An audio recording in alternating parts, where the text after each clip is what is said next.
नमस्ते प्रणाम, मैं हूँ आपकी वंदना और स्वागत करती हूँ पूजा जौनपुरिया के चैनल पे आप सभी का।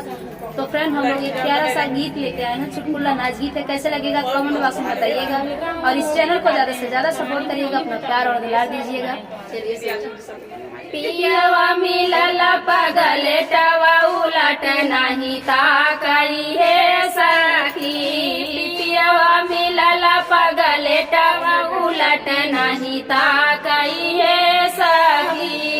सोने की थाली में जेवन परोसे, सोने की थाली में जेवन परोसे, जेवन न जे पगलेटवा उलट नहीं ताकई है सखी, जेवन न जेवै पगलेटवा उलट नहीं ताकई है सखी। जाऊ हम जनती की पिया पगलेटवा, जाऊ हम जनती की पिया पगलेटवा, चढ़त तिलक लगवती कुंवर रह जाती है सखी, चढ़ल तिलक फेरवावती कुंवर रह जाती है सखी।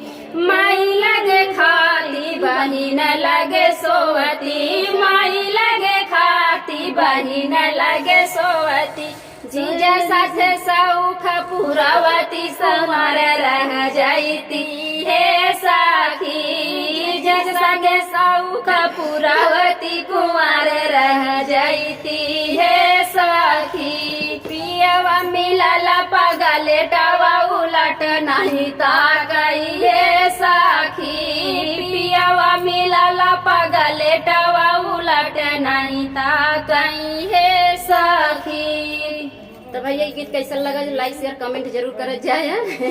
और गीत बहुत सुंदर था। बाय बाय दोस्तों।